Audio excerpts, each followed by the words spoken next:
Assalamualaikum warahmatullahi wabarakatuh. Baiklah teman-teman, kami dari kelompok 7 akan mempresentasikan hasil diskusi kami yang beranggota kelompok yang pertama Tasya Fdila sebagai moderator, yang kedua Mulia Efni sebagai pemateri, yang ketiga Kori Afifah Rifani sebagai pemateri, yang keempat Afifah sebagai pemateri. Baiklah, saya akan menjelaskan tentang reduplikasi. Pengertian reduplikasi. Menurut Ramlan, reduplikasi atau proses pengulangan ialah pengulangan bentuk baik seluruh maupun sebagian, baik dengan variasi fonem maupun tidak. Hasil pengulangan tersebut yaitu kata ulang, sedangkan bentuk yang diulang merupakan bentuk dasar. Simatupang mengatakan reduplikasi merupakan hasil proses pengulangan sebagian atau seluruh bentuk yang dianggap menjadi dasarnya. Secara sederhana, reduplikasi diartikan sebagai proses pengulangan. Hasil dari pengulangan satuan bahasa sebagai alat fonologis dan gramatikal tersebut, kata ulang, sedangkan satuan yang merupakan bentuk dasar. Keraf dalam bukunya mengatakan kata ulang disebut reduplikasi. Istilah ini digunakan dalam tata bahasa pertama berdasarkan bentuk pengulangan dalam bahasa Barat. Jadi, bahasa Indonesia memiliki konsep tersendiri tentang kata ulang. Baiklah, selanjutnya akan dijelaskan oleh Mulia Efni. Kepada Mulia Efni kami persilakan.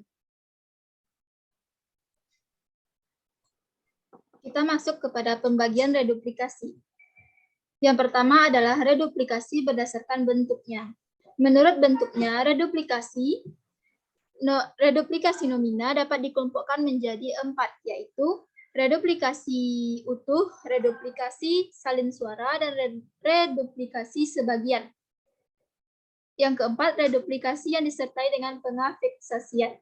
Sesuai pendapat di atas, dapat disimpulkan bahwa yang dimaksud dengan reduplikasi ialah proses pembentukan kata yang mengubah leksem atau bentuk dasar menjadi kata kompleks dengan beberapa macam pengulangan, yakni pengulangan seluruh, sebagian, berimbuhan, dan berubah bunyi. Berdasarkan cara mengulang bentuk dasarnya, reduplikasi dapat digolongkan menjadi beberapa macam. Berikut ini diuraikan bentuk-bentuk reduplikasi yang dikemukakan oleh beberapa pakar bahasa. Yang pertama adalah menurut Ramlan. Ramlan membagi kata ulang dalam 4 macam, yaitu yang pertama pengulangan seluruh ialah pengulangan seluruh bentuk dasar tanpa perubahan fonem dan tidak berkombinasi dengan proses pembubuhan afiks. Misalnya, kata sepeda ketika direduplikasikan menjadi sepeda-sepeda. Begitu juga dengan buku-buku.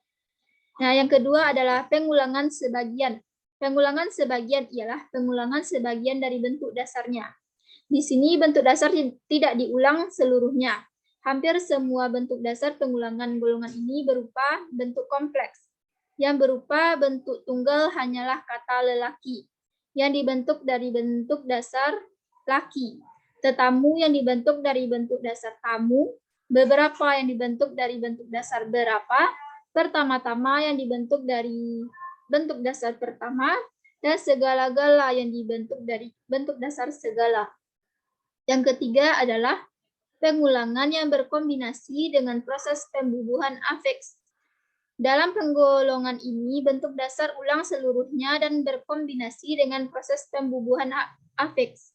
Maksudnya pengulangan itu terjadi bersama-sama. Misalnya, kereta menjadi kereta-keretaan, anak menjadi anak-anakan, rumah menjadi rumah-rumahan, hitam menjadi kehitam-hitaman. Yang keempat adalah pengulangan dengan perubahan fonem. Kata ulang yang pengulangannya termasuk golongan ini sebenarnya sangat sedikit.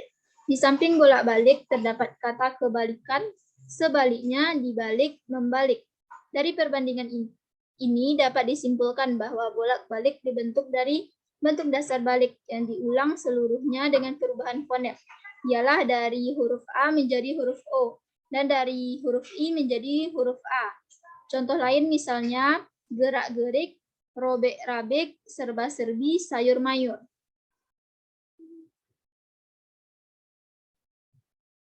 Nah, pembagian yang selanjutnya adalah reduplikasi berdasarkan ada tidaknya unsur pengikat sintaksis.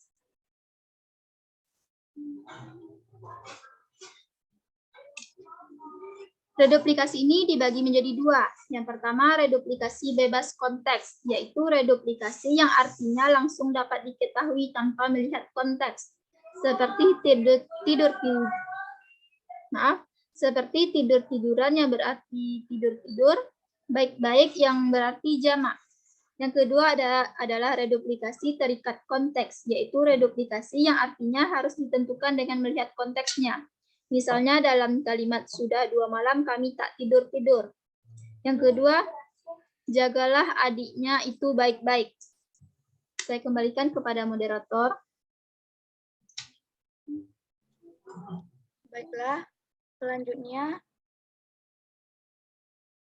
pemateri selanjutnya akan dijelaskan oleh Afifah. Kepada Afifah kami persilakan.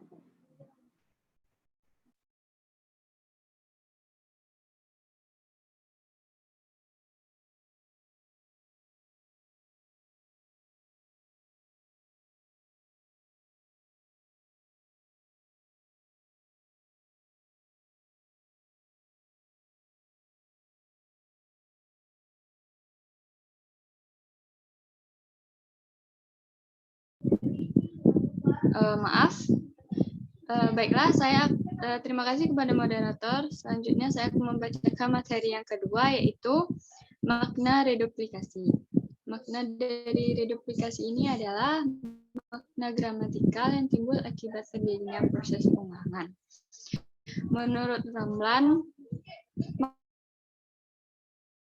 makna reduplikasi menyatakan makna banyak. Contohnya tentang bintang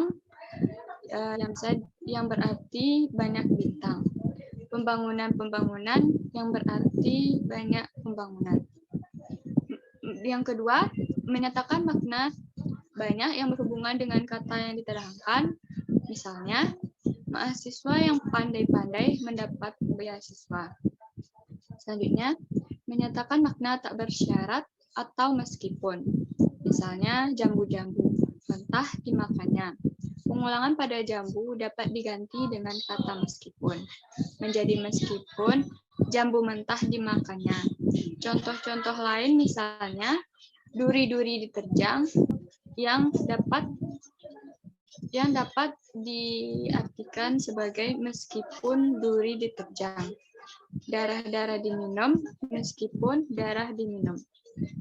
Selanjutnya, menyatakan makna yang menyerupai apa yang tersebut pada bentuk dasar. Misalnya, kuda-kudaan, yaitu yang menyerupai kuda. Gunung-gunungan, yaitu yang menyerupai gunung.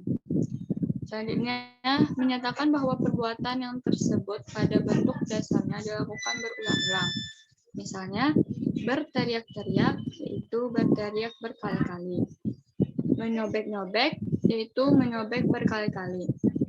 Selanjutnya, menyatakan bahwa perbuatan yang tersebut pada bentuk dasarnya dilakukan dengan enaknya, dengan santainya, atau dengan senangnya.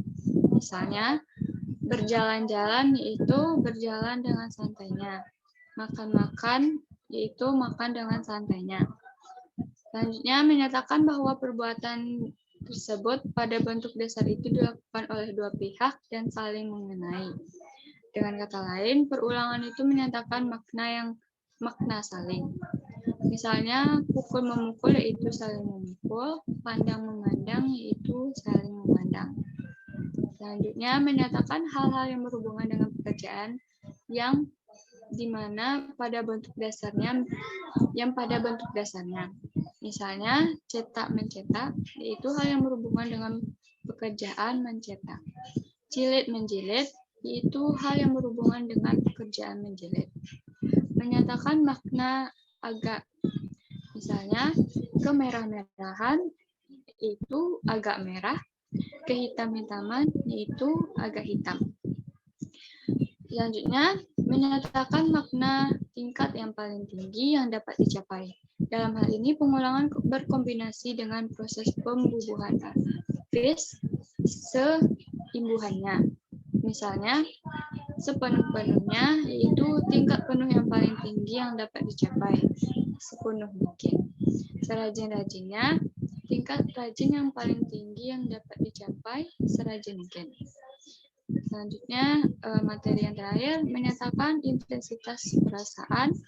Misalnya, kata mengharapkan dengan kata mengharap-harapkan, membeda dengan membeda-bedakan, dan sekenyangnya dengan sekenyang-kenyangnya.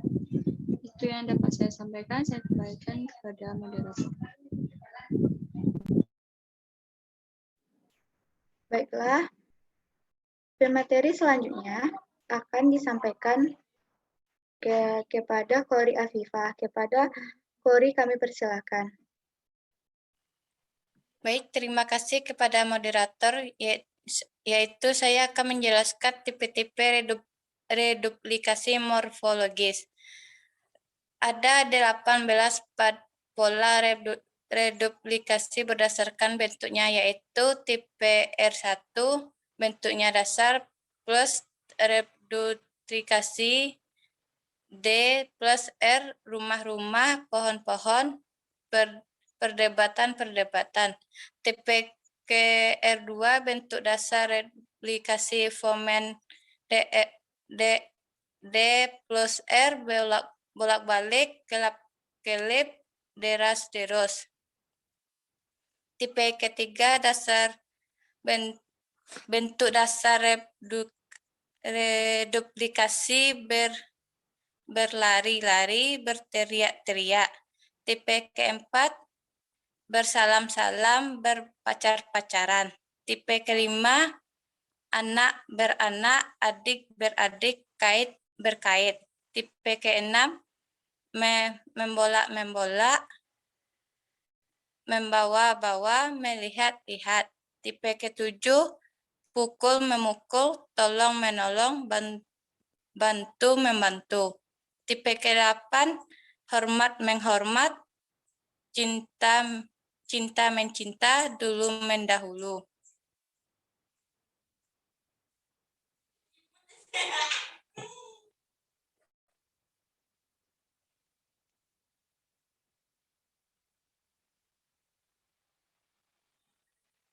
Tipe ke-9, mengerakkan, gerakan, membalai, lambaikan, membagi-bagikan.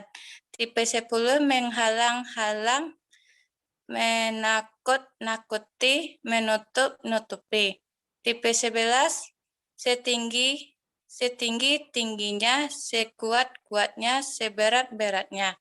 Tipe 12, keduanya. Tipe 13, kehitam-hitaman, kehijau-hijauan.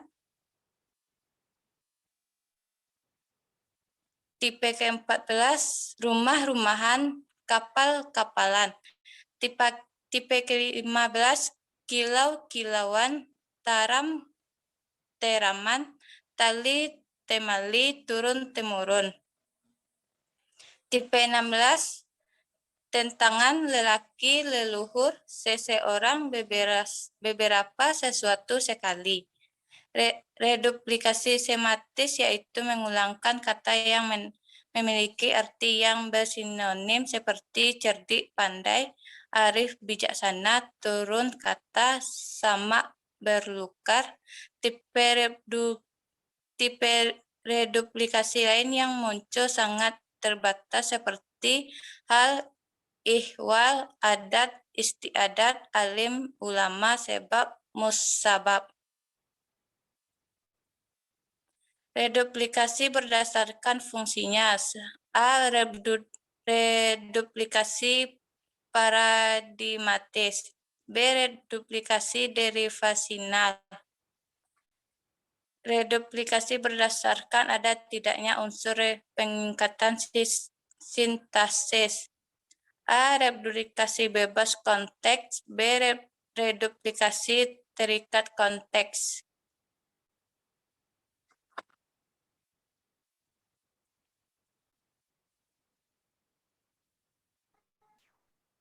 Baiklah, terima kasih kepada pemateri. Di sini kami simpulkan, reduplikasi adalah proses pengulangan kata dasar negara penambahan komponen kata lain ataupun tidak yang menghasilkan makna berbeda dari kata dasarnya. Dan baiklah, sampai di sini presentasi dari kelompok 7. Kalau ada kata-kata yang salah mohon dimaafkan. Wabillahi taufiq hidayah. Assalamualaikum warahmatullahi wabarakatuh. Waalaikumsalam warahmatullahi wabarakatuh.